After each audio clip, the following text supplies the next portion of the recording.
is strength. Need to be quiet. Big Brother is always watching you.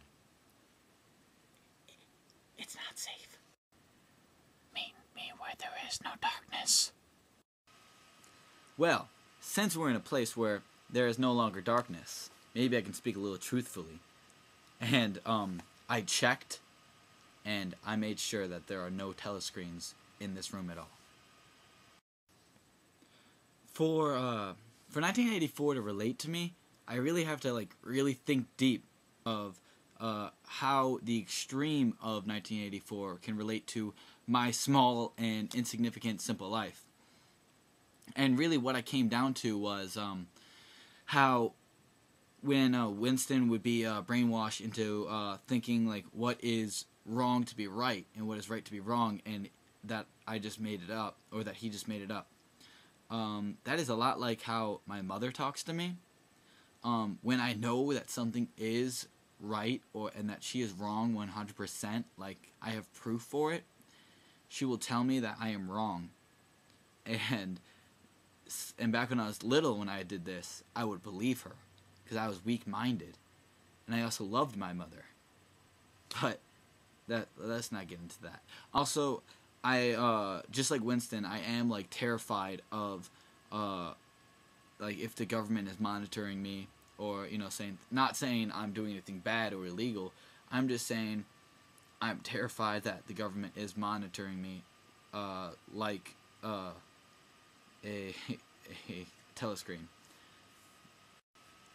1984 is scarily, since it was written before 1984, it is so America is becoming more and more like the Oceania of 1984, because everything's being censored now. Everything's being changed. History is being rewritten in a way for history books of what kids are taught. It's always changed and altered. And also, I mean, when you start censoring the word nigger and Huckleberry Finn, I mean, that's really Big Brother like. I mean, we discussed it in class even.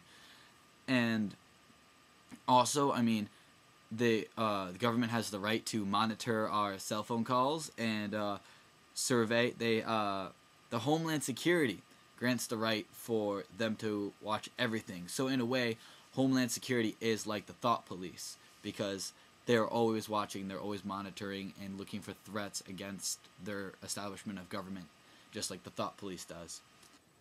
But really, 1984 was written as an allegory to the conditions in corrupt governments like Russia during the Soviet Union, and then later it was unintentionally pretty much a foreshadowing allegory, as I'll call it, to the conditions in communist China, of how in these communist countries, not saying it's because communism it's bad, it's because of the leaders, like in Oceania of 1984, but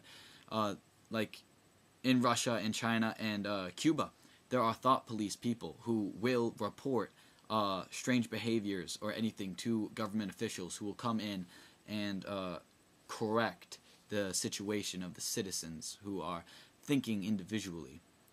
And it's disgusting. And I also have read that in ancient times of Scotland, history was rewritten, or criers would change the past to make the poor love the king more.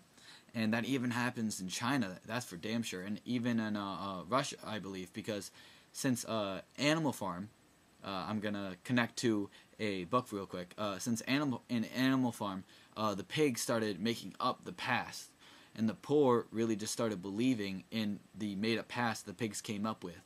That's a lot like what happened in China and Russia. They really just, once somebody was kicked out, they would start making fun of, making up lies about that person, and then the current citizens, the poor, really just start to believe it.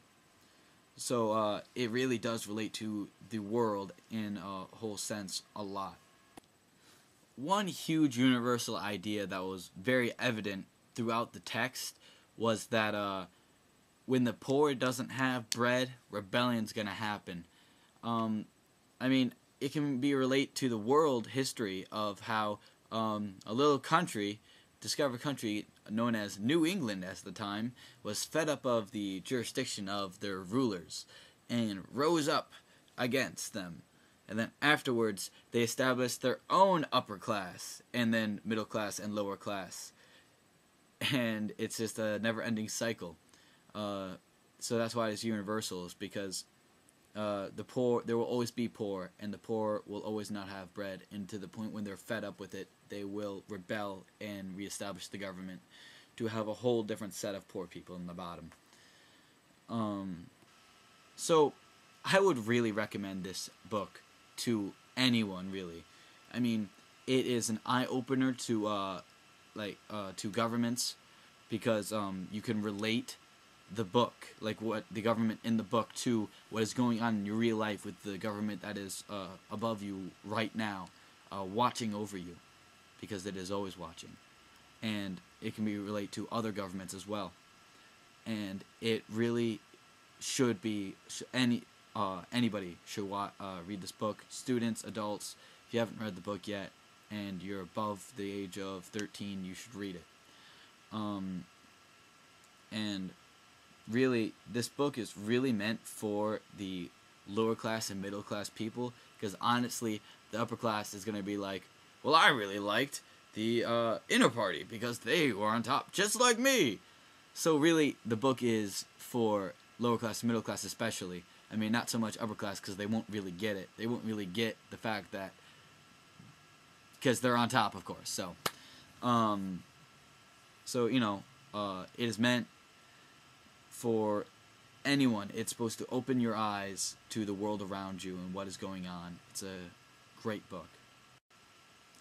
And the book is very similar to the idea of Fahrenheit 451, where they will burn past evidence in the memory hole in 1984. And then in Fahrenheit 451, they would burn all records of past, all books. So it is very similar, because really, in a sense, in 1984, the government is burning all the books and rewriting them. So technically, all the books are burnt. And then in Anthem, they just decide everything, just like the inner party does in 1984. And if somebody rises up and becomes an individual and breaks it, they outcast them. In Anthem, he was pretty much banished, but in 1984, Winston was pretty much killed mentally. It's horrible. But to conclude, I really feel like Orwell's philosophy is that there is always going to be corruptness, because there's always going to be an upper class and there's always going to be a lower class. And his philosophy is that that lower class will always rise up with the leaders in the middle class. The middle class will lead the lower class up to conquer the upper class in a rebellion of sorts. And then the middle class will become upper class. The lower class will be, some of the lower class will become middle class. And then the lower class, the lower class will stay lower class. So it's just a never-ending cycle, and I feel like that's Orwell's philosophy. But that concludes my video, and I hope you like it. And now I have to get back before the thought police realize that I've been gone for that long. Fed 1, 2, 3, 4. What? You are being accused of thought crime. No! No, this is insane! It is not statistical. You can't do this! And 2 plus 2 does not equal 5! Will now face death. I'm dead.